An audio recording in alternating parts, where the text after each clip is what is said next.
Hi, happy planning community. I hope your day is going amazeballs.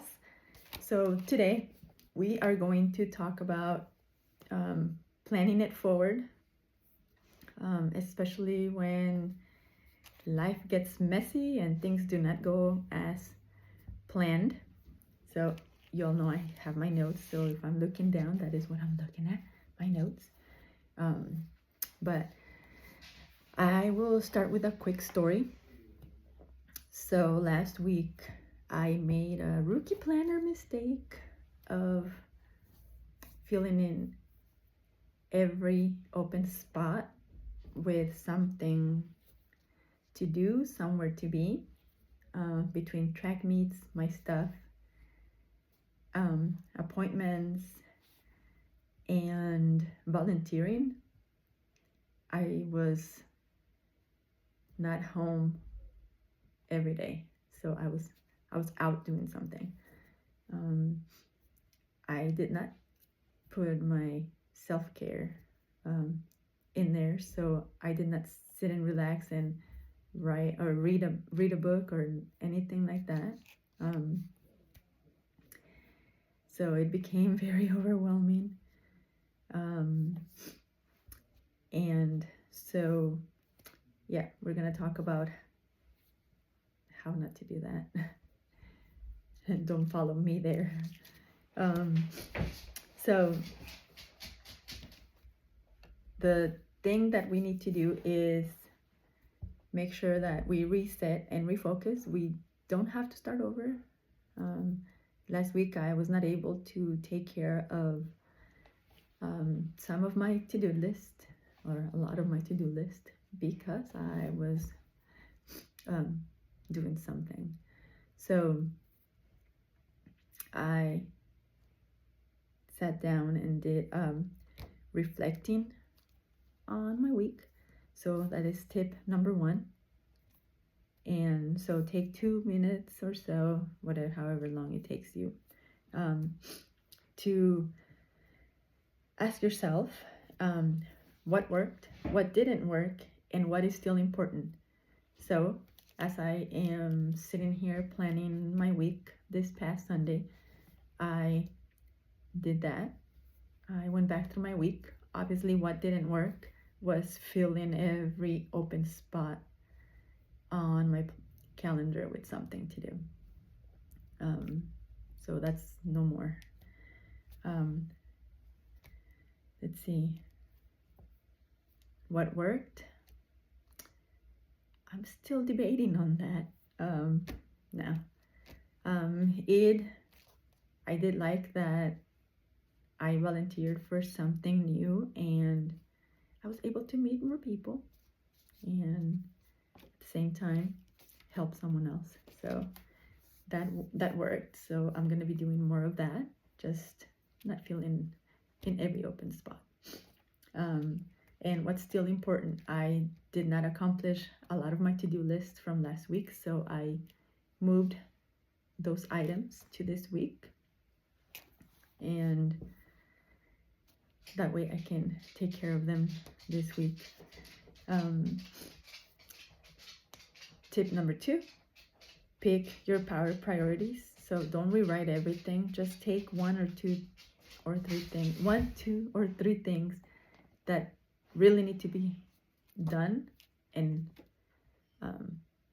plug them in during your week. So that is what I did. I only took a few of those items from last week to this week because it is also busy with track meets and other things, right? So I need to make sure that I don't overbook myself, so that I can take care of those. And a couple of those things are small things that I didn't do, but I can take care of them this week. And actually I did take care of a couple yesterday. But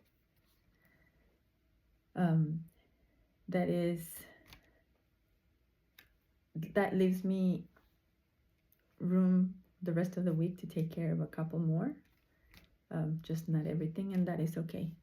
So we celebrate small wins, and even if they were small, it's still a win, right? You got it accomplished, go you. So move on. Tip number 3, your planner is your partner. It's not supposed to stress you out. It's supposed to help guide you, but it can always be changed. And I'm learning that I have always been the type of person, if it's planned, it's gotta happen. It's gotta happen at that exact moment. So flexibility is important.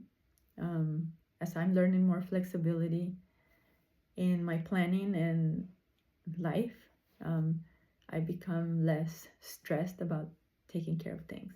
So I just go with the flow as best as I can, and I try to take care of them when I can. So not stressing you out.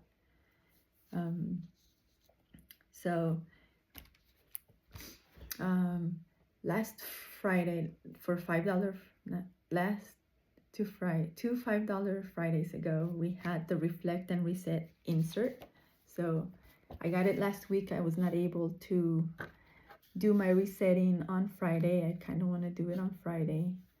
But I think I'm just going to move it to Sunday when it's my planning day, to help me plan for my week. So I'll start this coming Sunday when I do my planning. So if you see the items, this is a great tool. So it's 3 things that went right. What surprised me this week? What did I complete that I had planned? What didn't I get done and why? What drained me? What gave me energy or brought me joy? And how did I take care of myself this week? And something I'm excited about. So if you did not get this insert, it's okay. We have other tools. So we have one that I think it's a great idea. It's to use the weekly bujo. You can cover this with washi tape or a little tab and use these instead of daily stuff. Do all those reflection questions in each to reset for the week. So that's another idea. Also, our journals are great tools for that as well. So you can do it however works for you, which is the main key point, right? We have to find what works for ourselves. So again, these are great questions to ask. I'll post those. I'll post a picture of this in the comments so that you can see it and transfer to your weekly wujo or your journal to do your reset and refocus. And last but not least, drop one thing in the comments of how you are moving forward this week, and I am going to pick one person that comments to win a little happy mail from me. So it's a surprise what you're gonna get, but that is all I have for you this week. Remember, the goal is to move forward. Don't have to be perfect, and just keep planning and keep moving and keep resetting and refocusing as many times as needed.